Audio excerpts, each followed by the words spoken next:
Salam sejahtera semuanya. Jumpa lagi di channel Cerita Beda Alam bersama saya Susi, dan saat ini kita akan memasuki dunia dengan kisah mencekam yang mungkin membuatmu memeriksa jendela atau sudut gelap di kamarmu. Dan untuk kisah yang akan saya bawakan kali ini, sebuah kisah yang berjudul Santet Segoro Pitu. Sebelum kita mulai, Santet Segoro Pitu bagian kedua ini, pastikan lampu sudah redup, suasana tenang, dan jangan lupa perhatikan sekelilingmu, karena cerita ini bukan sekedar dongeng. Terkadang ia terasa terlalu nyata. Tarik selimutmu erat-erat. Jangan lupa tekan dulu tombol like video ini. Nyalakan juga lonceng notifikasinya agar tidak ketinggalan cerita-cerita lainnya dari channel ini. Ingat tidak, semua suara malam berasal dari angin. Dan seperti apa kisah kali ini? Langsung saja kita masuk ke ceritanya. Malam itu gelap gulita, hanya suara deburan ombak yang terdengar sayup di kejauhan. Di sebuah rumah sederhana di pinggiran desa, Sucipto terbaring lemah dengan tubuh berkeringat dingin. Keluarganya berkumpul dengan wajah cemas, berusaha mencari cara untuk menyelamatkan nyawa lelaki itu. Mereka telah mencoba berbagai pengobatan medis dan alternatif, tetapi tak ada yang membuahkan hasil. Luka-luka aneh yang muncul di tubuhnya semakin parah, seolah-olah ada sesuatu yang merobeknya dari dalam. Rustam, seorang dukun sakti yang dikenal memiliki ilmu tinggi, akhirnya dipanggil untuk membantu. Ia datang dengan membawa tas kulit berisi berbagai benda mistis kemenyan, rajah, dan air bunga 7 rupa. Setelah memeriksa tubuh Sucipto dengan mata tertutup, ia menghela napas berat. "Ini bukan penyakit biasa," ucapnya lirih. "Ini adalah Santet Segoro Pitu." Semua orang yang berada di ruangan itu saling berpandangan dengan wajah ngeri. Nama itu bukanlah sesuatu yang asing di telinga mereka. Santet Segoro Pitu adalah ilmu hitam yang legendaris. Konon hanya bisa dilakukan oleh dukun dengan tingkat keilmuan tinggi dan dipenuhi dendam mendalam. Ritualnya melibatkan 7 titik pantai di sepanjang pesisir Jawa, masing-masing dengan energi mistis yang kuat. Sang dukun pengirim santet harus melakukan pengorbanan jiwa untuk memanggil iblis dari seberang lautan, mengikatnya dalam tugas mencabut nyawa target mereka. Rustam memandang keluarga Sucipto dengan sorot tajam. Jika tidak dihentikan, Sucipto tak akan bertahan lebih dari 7 hari. Santet ini sangat kuat dan hanya bisa dilawan dengan ritual ruatan khusus. "Ritual seperti apa, Mbah?" tanya salah satu kerabat dengan suara gemetar. "Ruatan harus dilakukan menggunakan air dari 7 pantai yang menjadi tempat ritual santet dilakukan. Air tersebut harus dikumpulkan dan digunakan dalam ritual pembersihan yang harus dilakukan di hari kelahiran Sucipto sebelum pukul 8 malam. Jika terlambat, jiwa Sucipto akan terikat selamanya dengan iblis yang dikirim untuk mencabut nyawanya." Sebuah keheningan menyelimuti ruangan. Mengumpulkan air dari 7 pantai dalam waktu singkat bukanlah perkara mudah.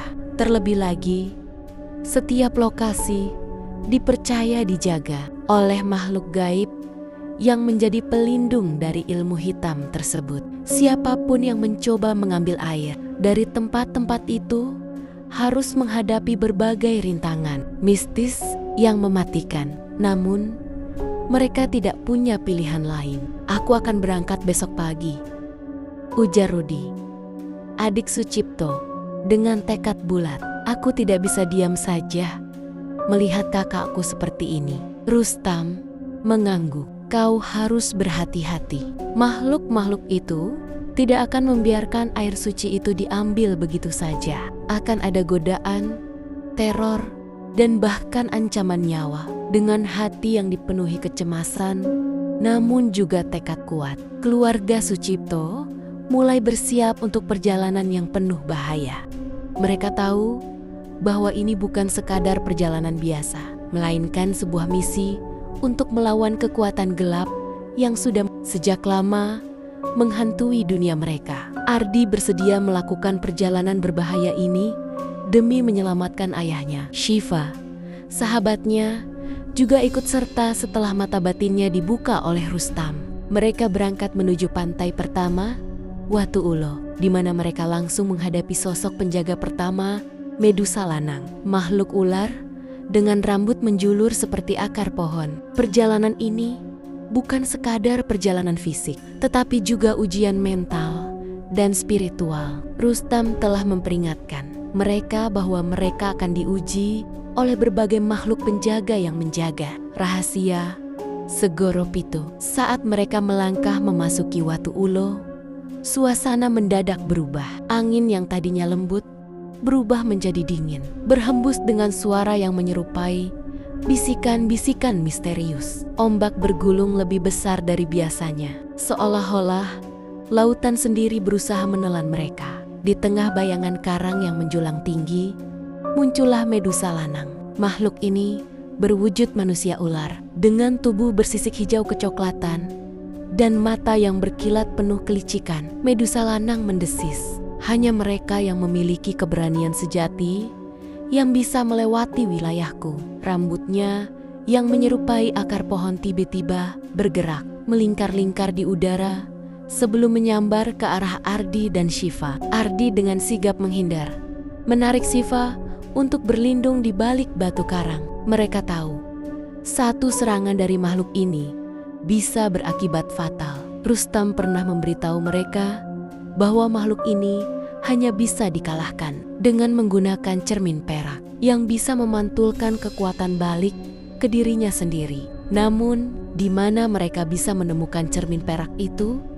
Di tengah pantai yang penuh dengan bahaya, Shiva mengingat bahwa mereka membawa pisau berlapis perak yang diberi Rustam sebelum mereka berangkat. Dengan cepat, ia mengeluarkannya dari tas kecilnya dan mengarahkan pantulan pisau itu ke wajah Medusa Lanang. Makhluk itu menjerit keras, tubuhnya bergetar hebat sebelum akhirnya menghilang dalam kepulan asap hitam. Mereka berhasil melewati pantai pertama, namun tantangan berikutnya masih menunggu. Saat mereka tiba di pantai kedua, mereka diteror oleh si botak ireng. Sosok ini adalah makhluk bertubuh hitam besar yang memiliki kemampuan untuk berpindah dari satu bayangan ke bayangan lainnya. Ardi dan Shiva berusaha berlari, tetapi secepat apapun mereka bergerak, si botak ireng selalu lebih cepat muncul dari bayangan yang mereka tinggalkan. Jangan gunakan cahaya, bisik Shiva, mengingat salah satu ajaran Rustam. Bayangan semakin jelas jika ada cahaya yang kuat. Kita harus masuk ke kegelapan total. Ardi mengerti maksudnya. Mereka berdua berlari ke sebuah gua kecil yang tampak gelap gulita. Saat mereka masuk, si botak ireng berhenti di ambang pintu gua, menggeram marah karena tidak bisa mengikuti mereka ke dalam kegelapan mutlak. Di titik ketiga, mereka berhadapan dengan nenek rambut merah. Sosok ini terlihat seperti wanita tua, renta dengan rambut panjang merah menyala. Matanya berkilat penuh tipu daya. Ia berbicara dengan suara lembut namun mematikan.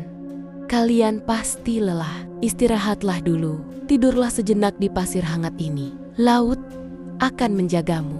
Ardi hampir terpancing untuk mengikuti kata-kata itu. Tetapi Shiva segera mencubit lengannya, menyadarkannya. Mereka tahu, jika tertidur di sini, mereka akan ditelan lautan selamanya. Dengan cepat, mereka melemparkan garam laut yang mereka bawa ke arah nenek rambut merah. Sosok itu menjerit, tubuhnya lenyap menjadi kabut tipis. Setiap pantai yang mereka datangi menghadirkan sosok penjaga yang semakin kuat. Mereka bertemu dengan suster ngesot salah alamat yang berusaha mengecoh mereka dengan tangisan pilu. Kemudian mereka menghadapi Tinggi Kuristiris, sosok yang bisa melayang dengan tubuh kurus kering. Matanya menatap kosong penuh dendam. Lalu ada wanita gempal tanpa kepala yang mengeluarkan suara menggelegar dan gemuruh saat berjalan. Di pantai terakhir, mereka menghadapi sosok paling mengerikan. Makhluk tak kasat mata yang hanya bisa dirasakan melalui hawa dingin yang menusuk tulang. Makhluk ini menyerang mereka dengan ganas, merobek udara di sekitar mereka, hingga kendi berisi air mereka pecah. Tanpa air, mereka tidak bisa melanjutkan perjalanan. Saat keputusasaan hampir melanda, tiba-tiba ombak besar datang, membawa serta seorang pengawal Kanjeng Ratu dari Laut Selatan. Pengawal itu berwujud seorang pria gagah dengan jubah hijau kebiruan, menyerahkan sebuah kendi baru kepada mereka. "Ini adalah hadiah atas keberanian kalian," ucapnya dengan suara bergema seperti ombak yang memecah pantai. "Gunakan ini dengan bijak." Ardi dan Shiva menerima kendi itu dengan penuh syukur. Mereka tahu perjalanan mereka masih belum berakhir. Namun, mereka juga sadar bahwa mereka telah semakin dekat dengan tujuan mereka, menyelamatkan ayah Ardi dari kutukan Segoro Pitu. Malam turun perlahan, membawa hawa yang lebih dingin dari biasanya. Angin bertiup kencang, membuat pepohonan di sekitar rumah Sucipto berderak seperti ada sesuatu yang bergerak di dalamnya. Ardi dan Shiva berlari memasuki rumah dengan napas tersengal-sengal. Mereka baru saja kembali dari mencari perlengkapan untuk ritual ruatan terakhir. Tetapi pemandangan yang menyambut mereka begitu mengerikan. Rustam dan Sardi tergeletak tak bernyawa. Wajah mereka penuh dengan luka robek yang tidak wajar, seolah-olah daging mereka telah dikoyak oleh cakaran makhluk tak kasat mata. Mata mereka membelalak, mencerminkan kengerian terakhir yang mereka lihat sebelum ajal menjemput. Darah menggenang di lantai, bercampur dengan aroma anyir yang menusuk hidung. Ardi menggertakkan giginya. "Kita tidak punya banyak waktu," katanya sambil menatap Shiva dengan serius. Shiva mengangguk, berusaha mengabaikan ketakutannya. Mereka segera bergerak menuju kamar Sucipto, di mana pria tua itu terbaring lemah di atas dipan. Tubuhnya semakin kurus dan matanya mulai kehilangan sinarnya. Mbah Di, yang sejak tadi menjaga Sucipto, memandangi mereka dengan ekspresi penuh harap. "Kalian sudah membawa airnya?" tanya Mbah Di dengan suara bergetar. "Sudah, Mbah," jawab Ardi, mengeluarkan kendi berisi air yang telah diritualkan. Namun, sebelum mereka sempat memulai ritual, suara tawa serak menggema di dalam rumah. Suanggi, iblis pemanggil santet Segoro Pitu, menampakkan wujudnya. Sosoknya tinggi dengan kulit menghitam seperti arang.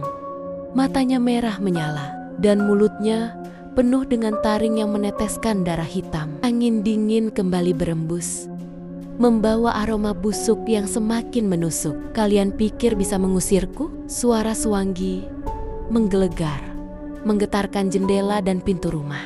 Ardi menggenggam kendi erat-erat. Dia tahu mereka harus menyelesaikan ritual ini sebelum semuanya terlambat. Tanpa ragu, dia mulai menuangkan air ruatan ke tubuh Sucipto sambil menggumamkan mantra yang telah diajarkan oleh Mbah Di. Namun, iblis itu tidak tinggal diam. Dalam sekejap, tangan Suanggi yang kurus namun bertenaga mencengkeram tubuh Sucipto dan menyeretnya dari dipan. Mata Sucipto yang awalnya sayu tiba-tiba membelalak ketakutan saat dia merasakan cengkeraman dingin dari makhluk neraka itu. "Tidak!" teriak Shiva, mencoba menarik tangan ayahnya. Tapi kekuatan Suanggi jauh lebih besar. Dalam keadaan terdesak, Ardi mengambil langkah nekat. Dia mengayunkan kendi dengan sekuat tenaga ke arah kepala Suanggi. Kendi itu pecah berkeping-keping dan air suci yang ada di dalamnya menyiram tubuh Sucipto serta mengenai makhluk itu. Secara langsung, teriakan melengking memenuhi udara. Tubuh Suanggi bergetar hebat. Api berwarna biru kehijauan menyelimuti dirinya. makhluk itu meraung kesakitan, mencoba melarikan diri. Tetapi api itu semakin membesar, membakar tubuhnya seperti kain yang tersulut bensin. Ardi dan Shiva mundur beberapa langkah, menyaksikan bagaimana iblis itu perlahan-lahan musnah dalam kobaran api neraka. Namun, sebelum benar-benar lenyap, Suanggi mengeluarkan jeritan terakhir dan berbalik menyerang seseorang yang tidak mereka duga Wicak dan dukun yang telah memanggilnya. Wajah mereka seketika dipenuhi ketakutan saat iblis itu menerkam mereka tanpa ampun. Jeritan mereka menggema di seluruh rumah sebelum akhirnya hanya tersisa keheningan. Saat api mereda, yang tersisa dari Suanggi hanyalah abu hitam yang berterbangan, lenyap di udara. Suasana berubah hening, hanya terdengar suara napas mereka yang tersengal-sengal. Sucipto yang sebelumnya hampir kehilangan nyawanya, kini mulai bergerak perlahan. Matanya kembali bersinar, wajahnya kembali berseri, meski masih tampak lemah. Mbah Di yang tadinya tak berdaya, kini duduk dengan tubuh lebih tegap, seolah-olah energi yang menghilang darinya telah kembali. Ardi dan Shiva saling pandang. Mereka tahu, mereka telah berhasil. Santet Segoropitu telah berakhir. Namun, jauh di dalam pikirannya, Ardi menyadari satu hal. Santet memang sudah lenyap, tapi bagaimana dengan penglaris yang digunakan para pedagang di pasar? Apakah benar mereka akan berhenti menggunakan ilmu hitam demi keuntungan? Sucipto, yang kini telah sadar sepenuhnya, menatap Ardi dengan penuh penyesalan. "Aku berjanji tidak akan pernah lagi menggunakan ilmu hitam," ucapnya lirih. Ardi mengangguk. Mereka mungkin telah menutup lembaran kelam dalam hidup mereka. Tetapi pertanyaan tentang ilmu hitam dan pengaruhnya di dunia ini masih akan terus membayanginya. Malam itu, angin bertiup lebih tenang. Tidak ada lagi suara bisikan atau tawa serak di udara. Hanya keheningan. Seolah-olah tanah Jawa akhirnya terbebas dari kegelapan yang menyelimutinya selama ini.